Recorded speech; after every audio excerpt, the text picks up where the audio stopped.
My name is Rachel Miller.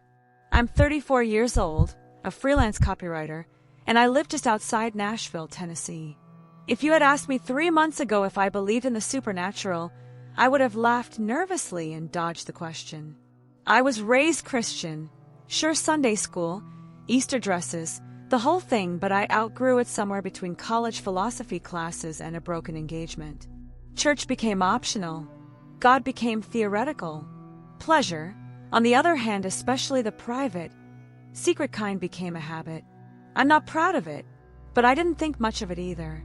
Everyone I knew joked about it. Memes, podcasts, therapy apps saying it was self-care. I told myself it was harmless, safer than dating, safer than heartbreak. But then something happened, something I still struggle to explain. It began on a Tuesday afternoon. I'd been working from home, in my usual yoga pants and oversized hoodie, sipping cold coffee. My chest started to ache sharp, pulsing, like someone pinching my heart with iron fingers. At first, I thought it was a panic attack. I'd had a few before, but this one didn't let go. It spread to my neck, my left arm. I stumbled into the hallway, collapsed to the floor, and everything blurred. When I opened my eyes, I wasn't in my apartment anymore. I was standing barefoot in a vast, endless white expanse. There was no sun, yet everything glowed. My body felt weightless, painless. I wasn't breathing, but I was alive, more alive than I'd ever felt. I didn't question it at first. I just stood there, staring at the horizon that had no end. Then I saw him. He didn't come walking. He simply was. One moment, the space was empty. The next, he stood before me, Jesus. I recognized him instantly, not from paintings or movies, but from something inside me that knew. His eyes held galaxies of sorrow and joy. His face radiated a kind of light that made me want to both kneel and run to him like a child. "Rachel," he said. My name sounded like music on his lips, but I couldn't meet his gaze. I felt suddenly naked, not in body but in soul. Every moment I'd spent alone, locked behind a screen, giving in to the same secret urge over and over, it flooded into my awareness like a torrent. I dropped to my knees. "I'm sorry," I whispered.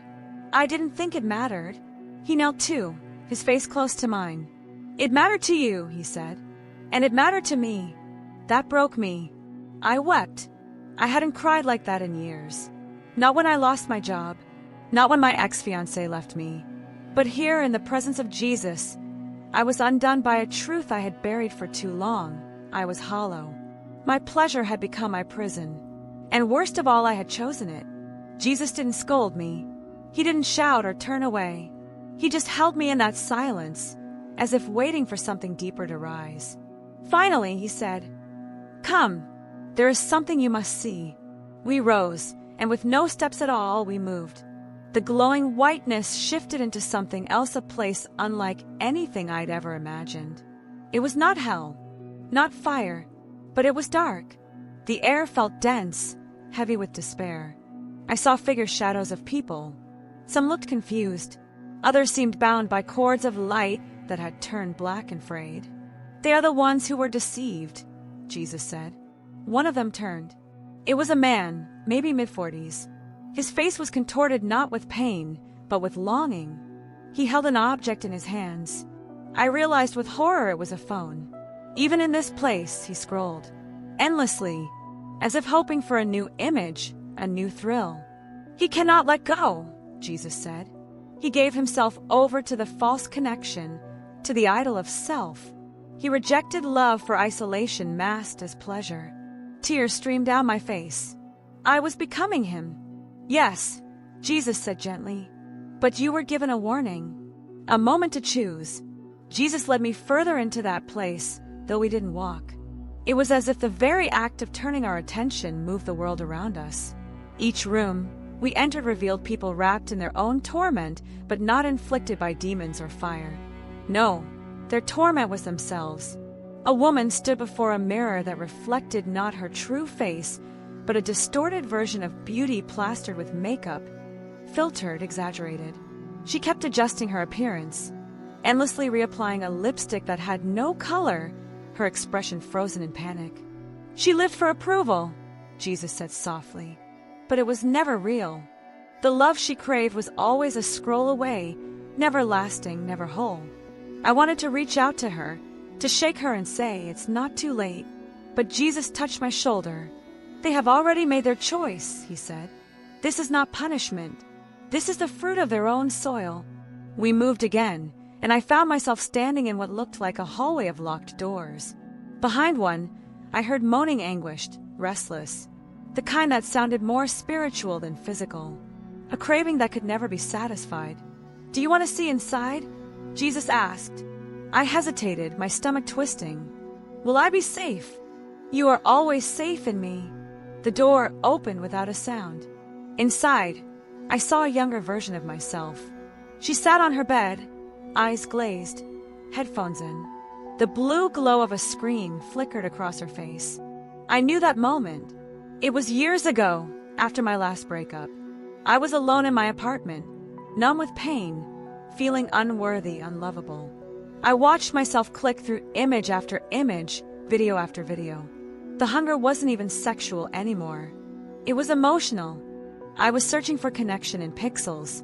I was trying to feel seen, even if the one watching was just me. Jesus turned to me. "You were not alone that night. I was there." I gasped. "But I didn't feel you. You didn't want to feel me." Those words broke something deep inside me. It was true. I had shut him out. I didn't want conviction. I wanted numbness. I wanted release. I wanted control. And in doing so, I turned my back on the one who had never stopped reaching for me. "I didn't think it mattered," I whispered.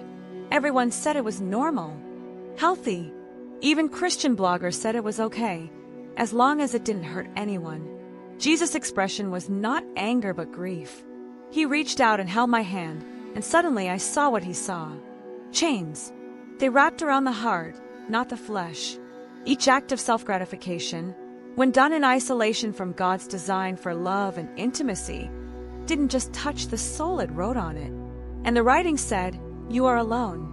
You must meet your needs. You must hide this part of you. God is not enough." "No one told me that," I said, tears running hot and fast. "They couldn't," he replied. "Many of them are in chains, too." The scene dissolved, and now we stood on the edge of a vast chasm. On one side, I saw people like me, modern, smart, educated, even church-attending. On the other side was light, radiant, healing, alive. But a gap lay between, wide and seemingly uncrossable. "What separates them?" I asked. Jesus looked into my eyes. "Shame." And then he said something that shattered me. "Shame does not come from me, but many choose it over surrender." I felt like I couldn't breathe, even in that realm. I realized I had worn shame like a second skin for years. I didn't masturbate because I hated myself, but afterward, I always did. "You're not condemning me?" I asked. "No," he said, placing his hand over my heart. "But I will not lie to you either. What you call private is never hidden from heaven. Every soul was made for intimacy with me first. But when lust becomes Lord, love cannot grow." I fell to my knees again, this time in awe. "How do I come back from this?" I whispered. "How do I live again?" Jesus knelt with me. "You choose. Daily. In weakness. In truth. You speak what was silent. You bring what was hidden into the light. You let me be enough." A warmth began to fill me like oil being poured into every hollow space. My shame, my history, my hunger, they didn't vanish. But they no longer held power. "I want to go back," I said. "Not because I fear this place, but because I need to tell others. I need to warn them." Jesus smiled, not with his lips, but with his whole being. "Then you shall return. And when you do, remember, love warns. Love restores. And love is waiting." The moment I agreed to return, I felt something shift. The warmth I'd just begun to embrace was suddenly pulling away, not out of rejection, but as if I were being gently handed back to gravity, time, and flesh. My spirit, which had felt limitless in the presence of Jesus, began to feel tight again, like being squeezed into a box too small. But before the light faded, Jesus whispered one more thing. Tell them they are not their temptations, but they are not above them either. Only in me is freedom real. And then everything went black. No tunnel, no flying, just impact. I gasped like someone being pulled from underwater. My body spasmed. Machines beeped. A nurse screamed for a doctor. I heard voices loud, urgent, terrified. I was in a hospital bed, wires in my arms, a breathing tube halfway down my throat. I wanted to speak, to tell them everything, but the pain hit me like a wave of ice. It wasn't just physical, it was the pain of being back. The contrast was unbearable. In that other realm, even sorrow was holy. Here, everything felt sharp, fragmented. Over the next few days, I learned what had happened. I'd gone into cardiac arrest in my hallway. My neighbor found me, called 911, and paramedics performed CPR. My heart had stopped for 4 minutes. They said I was lucky. A miracle, the doctor called it. I agreed, but for a very different reason. When I was discharged, I went home to an apartment that suddenly felt foreign. The silence was louder. My old habits, the ones I used to fall into without thinking, stood out like open traps. My phone, my laptop, even the comfort shows I used to binge felt tainted, as if I could see through them now. I cried a lot, not from guilt, from grief. Grief over the years I'd wasted chasing a counterfeit version of intimacy. Grief over how numb I had let myself become. Grief for the people I'd seen in that realm stuck, spiraling, still seeking satisfaction from sources that could never offer it. The first time I told someone, I chose my sister. She's not religious. She rolled her eyes when I started with "I died." But then I told her about the room of mirrors, about the man who scrolled even after death, about Jesus' eyes, about the chains. And she started to cry. She didn't say much. Just, "I know that mirror. I've stood in front of it." That's when I knew this story wasn't mine to hide. So I started writing, sharing, first in a journal, then in a support group, then on a live stream that, to my shock, went viral. People called me crazy. Some told me I was promoting shame. Others said I was brave. But I didn't care about the labels. I cared about the one woman who messaged me late at night and said, "Your story stopped me from doing it again tonight." For the first time in months, I felt seen. That made everything worth it. And yet I won't lie. The temptation didn't vanish. That would have been easier. Sometimes I still feel it, like a ghost of who I used to be whispering from the corners of my mind. But now I recognize it. Now I can say, "You are not my master." I already met him. I started praying again. Not long, polished prayers. Just raw, honest ones. Some nights I say, "Jesus, I want to choose you, but I'm weak." And he always answers, "I know." That's why I came. One day I wrote the words down. Pleasure was my comfort. Secrecy was my chain. But love is now my fire. That line became the title of a podcast I started. Love is now my fire. I interview others who've wrestled with hidden shame. Some come from church backgrounds. Others don't. But we all carry the same question, can I be free?